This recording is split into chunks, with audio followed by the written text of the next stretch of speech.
Sup guys, welcome to another Gamertech review. Now in this review we're going to be taking a look at a gaming keyboard. It's made by TTE Sports and it is the Mecha G1 in white. Here it is. Now this thing was absolute murder to get a hold of, so much so that I've actually got one. I think it's a German key layout, something like that. So I will be getting some custom key sets made for this keyboard so I can use it all properly and not with different keys anywhere with the Y and the Z mixed up and moved over. It's just crazy. It's crazy. But anyway, let's have a look at the packaging. So on the front of the box you can see that we've got a lovely image of the keyboard. Now this thing is absolutely beautiful. It is a gorgeous keyboard. Now the picture on the front of the box is actually like I think it's a Korean layout, something like that, Korean or China or an Asian country type place keyboard layout, because you've got all the extra characters on there. This one is actually, like I said before, a German key layout, so it does differ from what's on the box. Then you've got the Mecha G1 mechanical gaming keyboard, gaming speed 8 times quicker. We've got mechanical precision. It is a mechanical keyboard, just to clear that up there just in case, and it is engineered for victory. Now the keyboard does have a 1000 Hz polling rate. It can take 50 million keystrokes. It's got 2 USB hubs on there, and it also has audio jacks, so you can plug your headset and your microphone in there, or you could put speakers in there if you wanted to, so you can plug those in, which is a really dandy extra option. Now look at the sides of the box. You've just got your standard kind of extra little bits of information. It's solid to conquer, Mecha G1, TTE Sports, and yeah, pretty much it's universal on all sides of the box there. So let's flip it over and have a look at the back. Flip! So on our English section we have our 1000 Hz, which is 1 millisecond polling rate, performs an in-time gaming response. The 1000 Hz, that's pretty much the absolute, all gaming stuff needs to have that. You know, that's just how it works. It's how it works. It's cherry black mechanical switches, which enable an excellent gaming elastic compatibility with life expectancy for up to 50 million keystrokes. I bloody love cherry black. Pardon my French, but yeah, I bloody love cherry black switches. Got a couple of keyboards with it, and oh, it's just gorgeous. Then you've got the availability of 2 USB ports and audio jacks for immediate installation for other USB gaming devices or headsets. So if your PC is quite far a distance away, or if you just want to have you don't have lots of cables going all the way to your PC, just feel free to plug your mouse or your headset into the back of it, which is really quite handy. Then you've got 7 multimedia hotkeys to provide gamers instant control of audio sound, so that's like play, pause, stop, next, previous, all that jazz. And then we have our detachable palm rest, which offers gamer the best gaming comfort, and it is quite handy. So if you do like having a wrist rest on there, you have got that there. If not, then just ping it off and you'll be fine. And then just stated at the bottom, compatible Windows 7, RoHS compliant, all that jazz. Solid to conquer! Yeah! And here it is in all its glory on table. So here's that beautiful white colour on there. I was a bit sceptical about white keyboards, as I always think they're going to get really dirty and gobbled up quite quickly. However, this one is lasted really nicely. I've been using it for I think about a month and a half now, and it's just stayed nice and clean. A little bit of dust there, as you can see, because white shows dust on everything. No matter what it is, if it's white, it will get dusty. That's a guarantee. So we've got our keyboard up here. On the top row, you can see we have all of our media keys there.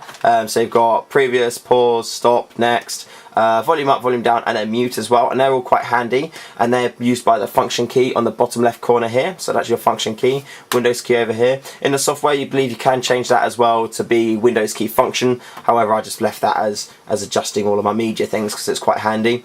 And also, as you'll be able to notice, is that there's Z here. There's a Z there, and there's a Y here. What's this madness? And what's this? And why is this A got 2 dot things? And what's this little circle? It's because I think it's a German layout, but as you can see, and you've got dark, einf, entver, end, pause, build. I don't know what this means, it's all in German, but that's okay because it works as a keyboard, so it's fine. And like I said, it is different from the one on the box as well, so they are that hard to get hold of, that you've got Korean text on the front of the box and a German one inside. It's weird, it's just tricky and odd, but who cares? You know, it works and it's beautiful. It is genuinely really, really beautiful. One of the things that, the only thing really that would increase the better and goodness of this for me personally is if it was backlit. If it was backlit, then oh my days, it would just be the #1 top-notch keyboard ever in the world. However, because it isn't backlit, that is a bit of an important thing for me. And so on the back here, I'll just take this out. As you can see, it is in use at the minute. We've got our 2 USB ports here. We have our microphone jack and we have our headphone jack there as well. And we have this beastly cable here, which is very, very thick. Now, the reason why this cable is so thick and just so thick is because you've got 2 USB cables in there, one for the port, one for the keyboard itself, and then you've got the audio jack cables as well. So on the other end of this, which I will show you in a second, you've got the 2 USBs and the 2 audio. So that's why this thing is so thick and big. Now the keyboard's built in a very, very solidly mannered way. It is very, very strong. I could just take the wrist rest off now. I believe so. If I just, I need to unclip it first. Let's unclip this bad boy. There we go. So there's the wrist rest. It comes off quite easily. If you're not sat awkwardly like I am, because I've got a camera between my legs at the minute, then it would have come off a bit easier. So that's our wrist rest there. So that can pop to the side. And this is the cable, the keyboard naked without it. So it's still, you know, it's still so pretty and lovely. It's a very, very solid construction. I'll just flip it over so it's upside down for you. So this is what you've got on the back here on the other side. So you have got your 4 rubber feet here, a little bit of information on the bottom there, and then we have got our 2 little bits in the corners which we can lift up, which raise the keyboard off the floor a little bit. So if you like a bit of angle on there, then you can have your angle, or you can have it flat, which is dandy. Either way, which way you would like to do it, it is absolutely dandy. And there we go. So that is it's such a beautiful thing. Such a beautiful thing. We've got our lights at the top, so caps lock, we have our num lock, and then we've got scroll lock, which is one of these ones. Isn't that one? That one? No, there is that one. No, that one there. So we've got scroll lock, which is rollen in German, I believe. And remember, it is cherry black keys as well, which are lovely. They give you that lovely clicky clacky noise, which is good. It makes you feel like the keyboard's actually doing something when you're using it, which is fantastic.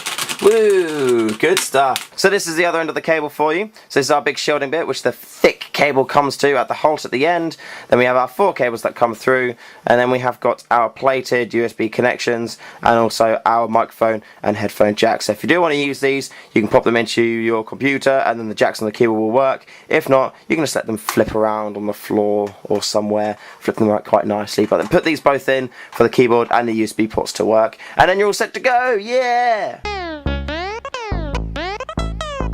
Right, so I'm going to test the keyboard in a slightly different way to what you usually would do. I do play a lot of League of Legends on there, and I do play characters where you kind of have to spam ability, smart casting them, things like that, and it just does it. Like, it's very, very comfortable. However, for keyboards, a very good way to test them is to actually write stuff and see if you make any mistakes, how many mistakes you make, and just kind of like the overall performance and feel of it on your fingers. So that's what we're going to give a go now. So let's start with...